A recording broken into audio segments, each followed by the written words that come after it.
નિકેશભાઈ, છેલ્લા ઘણા ટાઈમથી ઘણા બધા લોકોને બેંકોક એરપોર્ટથી ડિપોર્ટ કરે છે, પાછા મોકલે છે. હા, કરે છે ને. તો આપણા મિત્રોને આપણે જાણકારી આપીએ કે ભાઈ આપણે શું કરવું જોઈએ જેથી કરીને આ બનાવ એ લોકો સાથે ના બને, એ લોકોના પૈસા ખોટા વેસ્ટ ના જાય.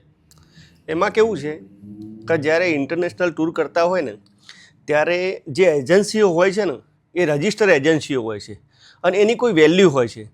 જ્યારે એ લોકો ઓનલાઈન બુકિંગ કરીને આવે છે ને ત્યારે આખી એટેનરી એમની હોતી નથી, ક્યાં ફરવા જવાના છે, શું છે. અને એટેનરી ના હોય એટલે એરપોર્ટ ઉપર સવાલ પૂછે અને એમને ડાઉટફુલ લાગે કે આ ફરવા માટે નથી જઈ રહ્યા, કે આ જોબ કરવા જઈ રહ્યા છે, કે એવું કોઈ ડાઉટફુલ લાગે ને એટલે રિજેક્ટ કરતા હોય છે. બરાબર.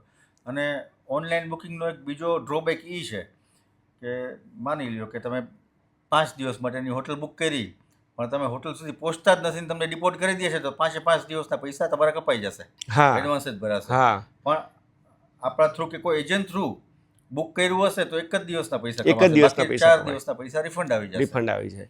આ એક તમારા માટે ખાસ વિચારવા જેવો છે. જ્યારે તમે ઓનલાઈન બુક કરીને આવો છો ને આવું કંઈ પ્રોબ્લેમ થાય છે, યા પછી એવું બી થાય છે કે તમને આવ્યા પછી હોટલની અંદર ગમતું નથી, તો તમે ઓનલાઈન બુક કર્યું હશે ને તો તમે 5 દિવસ 6 દિવસના બધા જ પૈસા જતા રહેશે. અને કોઈ એજન્સી થ્રુ બુક કર્યું હશે તમે તો તમને એક જ દિવસના પૈસા જશે. બીજા દિવસે બીજી તમને સારી હોટલ જોઈતી હોય તો યા કોઈ તમને લોઅર કેટેગરી, તમને મતલબ તમને જે કમ્ફર્ટેબલ હોય એ ટાઈપનું કદાચ જોતું હોય તો પણ તમને ચોઈસ કરી શકો છો.